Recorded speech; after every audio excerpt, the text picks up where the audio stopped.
So I'm doing a little project with Brian from Oak Swamp, and we're playing around with a little Crosley engine, and we're planning on using an SU carb. And in my last video I restored an SU carb and talked a little bit about it. Now that generated quite a lot of interest, so this is a much deeper dive into SU carbs, description of them, how they work, and more importantly how you might go about selecting one for your car. So get a cup of tea, sit back and enjoy. So this is an SU carb, and it's pretty much as simple as they come. It's an early type, it's an H type, and this particular carb is an H1, and the 1 refers to this bore size here, and it is 1 1/8. So the number after the H is the number of eighths in excess of an inch, which is the bore. So if it was an H2, it'd be 1 2/8, which is 1 1/4. So just a guided tour of this carb. This is the main body, and just here we've got a butterfly valve which opens and closes and lets the air flow through. Just here we've got the fuel float chamber. Inside here is a float. As it rises it shuts the fuel off, and this fuel is connected via an internal passageway through to this tube here, which is called the main jet. And the jet is basically a tube which goes up in the main body of the carb. And underneath here we've got this slide. This is the choke. There's a piston which moves up and down, and attached to the bottom of there is a needle, and that needle goes up and down inside the jet. And just here I've got an example of what that actually looks like. This piston rises up and down inside there. So they're the main components. Next question is, how does it actually work? So how does it work? So when you press your foot on the throttle, it's connected to this butterfly valve via a cable, and it will open that butterfly valve. And that's a bit like letting the dog off the lead. The minute you do that, the engine wants to run, and in doing so it creates a demand, and that demand reduces the pressure inside the inlet tract here on the engine side, and that is connected through to this vacuum chamber here. So on the back side of the piston you've got this little hole, and that is connected through up inside there, up inside the vacuum chamber. So what happens is that because of that suction, the pressure inside the vacuum chamber is lower than the atmospheric pressure, and what then happens is the piston is drawn up like that, and that results in two things. Firstly, it means the choke size is opened, it means you're getting more air, and secondly, the needle is being pulled up inside the jet, and because the needle is tapered, the higher the needle goes, the more fuel you're getting. That's pretty much it.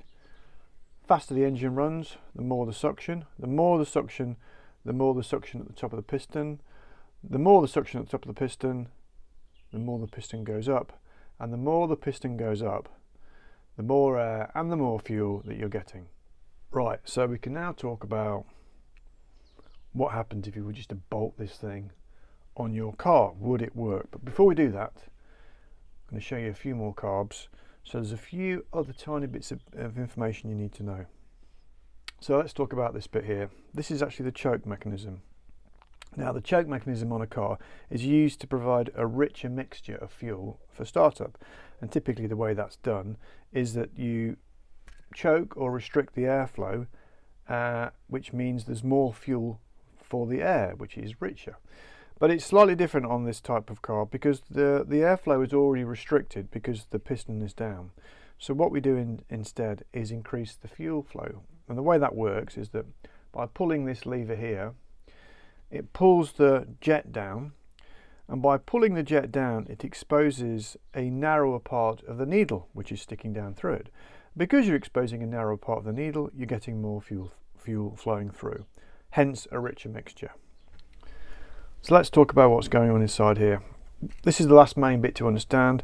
Once you understand this bit, you understand the entire carb, and then you can start playing around with your carbs and your engines, etc. So inside here we already know is a piston in the vacuum chamber, which is that inside there, but also inside here is this damper. There we go. And what you do is you fill this with oil, and the damper goes inside there, and it is used to slow down or dampen the rise of the piston inside the chamber. So why would you want to do that? The reason it does that is because when you want to accelerate hard and you want the engine to pick up quickly, this wants to shoot straight up, and we want to slow this down. And by slowing this down, we're reducing the choke size slightly. Because the choke size is reduced, the gap's reduced, the airflow is faster. And because the airflow is faster, it's sucking out more fuel. So it's actually giving you a richer mixture on engine pickup. So that's what that's all about. It's slightly counterintuitive. You would have thought by having the needle lower, you'd be getting less fuel. But by getting the airflow higher, you're sucking in, well, the air speed higher, you're sucking in more fuel. So one more thing to talk about before I show you some other carbs, and that is inside here is also, and a few people have been screaming this, a spring.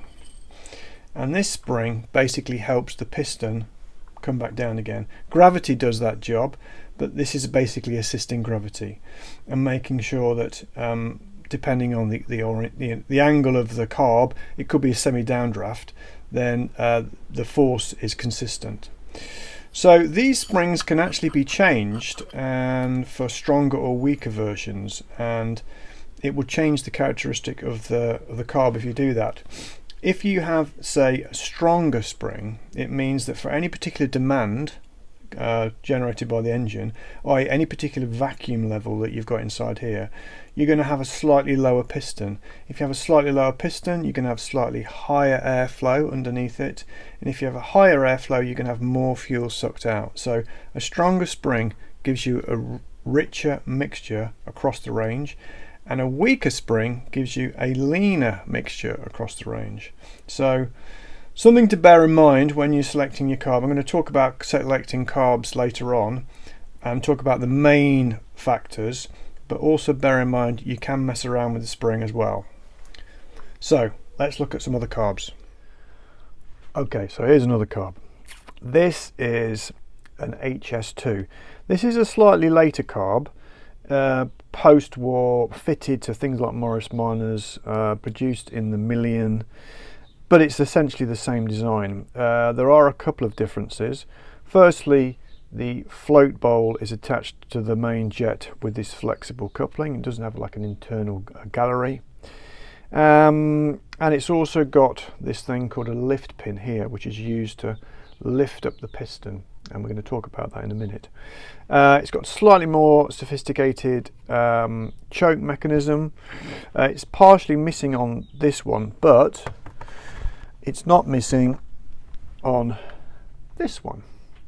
This is an HS5. Now, if you remember how the naming convention works, HS5 means 5/8, 1 5/8. That's 1 5/8. It's quite a meaty thing. It's quite dirty, but it's quite meaty. So again, it's got the flexible coupling, but all this stuff here, you've got a bit more linkage. It looks complicated, but it really isn't. When you pull the choke on like that, it pulls down the main jet, but it's also got a tiny cam there, and that cam just opens the throttle butterfly valve slightly, just to make the choke more effective. On the old school chokes, you pull the choke on and you'd have to sort of press the throttle a little bit to open the butterfly valve.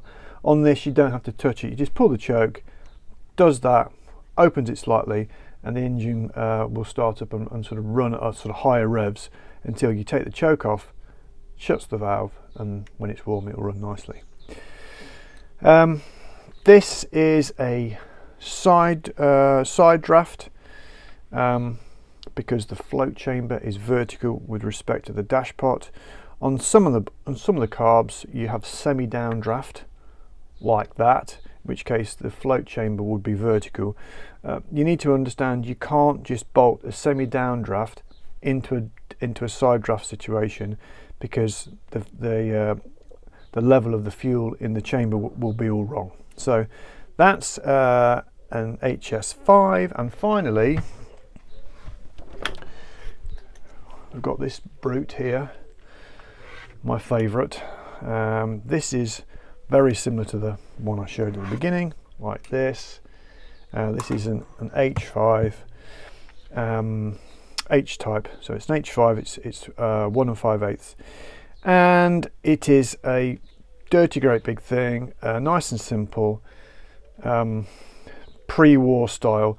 And I might be using this on a supercharged Austin 7. Haven't decided yet. 1 5/8 is pretty big. And we'll talk about the consequences or the suitability of carbs in a minute. So the question is, if you were to go to a scrap yard, you don't really have scrap yards anymore, and unbolt one of these carbs from something like a Morris Minor and just stick it on your car, would it work? And the answer is, well, yes, it would work, as long as the engine was fine and the carb was fine. And it would work, but it wouldn't be optimal, because there's two main things you have to think about. One is the main thing is the bore, the size, the number of the carb. So this is off, say, a 1 litre car. If I'm to bolt it on another 1 litre car, it's going to be about right. Let's say I bolt it on a smaller engine car with a higher state of tune, then it's going to be about right. It's all about the demand that the engine produces. So, but what if it was a 2 litre car? I'd need something twice as, either two of these or something twice as big. So, but you need to remember that width, you don't double that width. It's the area of that is proportional to the square of the radius or the diameter. So let's say this is a 1 5/8. That's one. Let's say that's 1 inch. It isn't 1 inch, but let's say it was 1 inch. That's 1 5/8. That's 2.5 times the size of that, and you will need more demand to lift the piston on full range, because that's what you're trying to get to. You want to choose a carb which on demand lifts the piston to the full range, so you get the entire range of needle and mixture variation.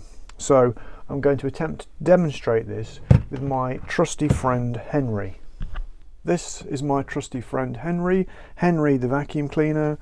What I'm going to do is turn it on, and I'm going to stick it on the back of the carb, and hopefully you should see the piston rise. And hopefully, even more so, you should see that the piston rises a different amount. Henry has only got so much suck, and that so much suck should give me a different amount of piston lift for both of these. So let's see what happens, shall we?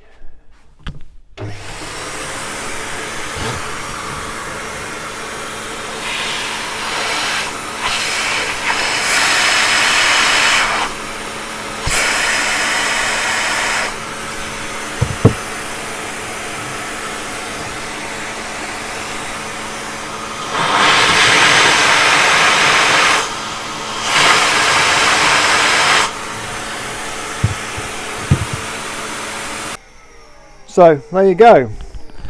Hopefully that demonstrates that you've got to choose what carbs you're going to bolt onto your engine depending on the size.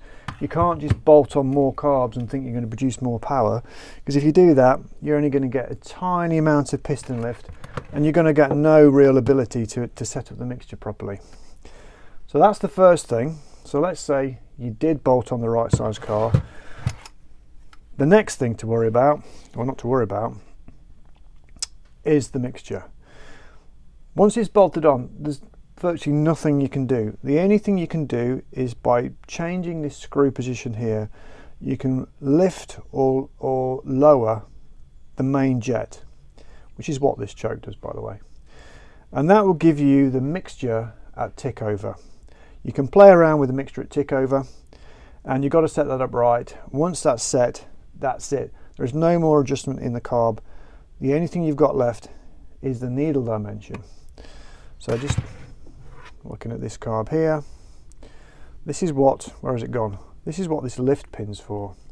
The lift pin is used on tick over to check the mixture. So the engine started, it's warmed up. You lift that, and if the engine speed rises when you lift that, it's too rich, in which case you have to wind this this nut and lift the jet up a bit, lean it off. If you lift it and it dies, it's too lean, in which case you have to undo it and lower the jet and make it richer. And if you lift it and it sort of rises a little bit and then settles down, it's just right. And after that, that's it. There's nothing else you can do. You are stuck with whatever the characteristics of the needle are inside there. Now, the good news is that there are literally thousands of needles, and each needle, you can't see that, each needle, they're the same length, but the diameter all along the length of the needle varies. So that means across the entire rev range, or the entire travel of the piston, which you want to match for the rev range of course, you're getting a different amount of fuel flowing through, so you're getting a different mixture across the rev range. It's highly likely that somebody else has done what you're doing, and you can just Google which needle is going to be the best fit. If not, you can fit something like a lambda sensor to your car, and you can go out for a drive and you can log what the mixture is, the air-fuel ratio is across the range, and that will help you to work out whether it's running rich or lean. Now, in the old days, you go out and you check how sooty the exhaust is, well, you can still do that, or check what the pickup is like when you're driving it, but a bit of technology helps these days. So here we have an HS2 carb, which is very, very common carb, fitted to Morris Minors, I think. So this is a 1 1/4 inch carb, and this is fitted to an Austin 7, my Austin 7 Special. And you can see that it's slightly modified. Well, the carb's not modified, but the way that the linkages work is flipped around. It's got an underslung linkage, so normally it's fixed there and pulls that up, and vice versa. But this is flipped round and pull from underneath. The other thing to note about this particular carb is that because it started off life as a semi-downdraft, it's got this modification here. It's got this sort of, it's like a wheel sort of thing, which is machined up, which means you can mount this float chamber and you can change both the angle and the height depending on where it is on that wheel. You can adjust the whole thing around. Another thing to note is that on these carbs you have these little takeoff points which are used. You have a partial pressure in there under load, so that can be used as an advance for the distributor, which I'm not using, so hence it's blanked off. You can get all sorts of bell mouths and Venturas, etc. This is meant to be a pretty effective design. It's very short. I've not really compared it side by side with others, but it's come highly recommended. So we've had a quick look at the carb on the car, so let's look at it running, shall we? So here it is. So being an Austin 7, I can start everything from the engine compartment. What I'm going to do is start it up, and what you'll see is that it'll make a bit of a hissing noise, and when I blip the throttle, you should see the piston rise, and you'll see it lagging slightly, and then it catches up as the engine speed picks up. So let's just do that. Right, pull to switch on.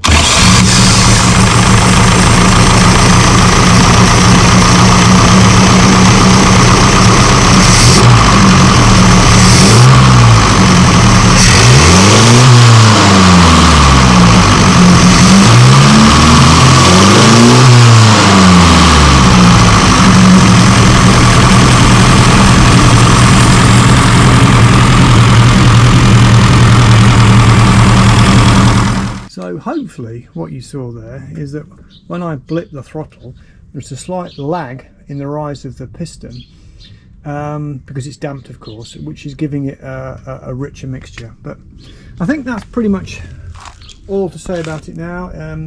Having two carbs is a whole different story because you've got to balance them, but maybe we'll talk about that in another episode. So that just about wraps it up, I think. If you like that, please hit like. If you've got any comments, please do leave a comment. And if you want to hear about any more of this sort of stuff, whether it's little engines, big engines, all sorts of stuff like that, please hit subscribe. But for now, thanks for watching.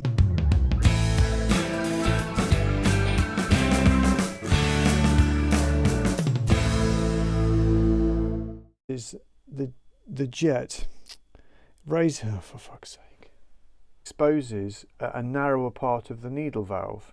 The needle valve? Needle for fucking the airflow. Fucking hell.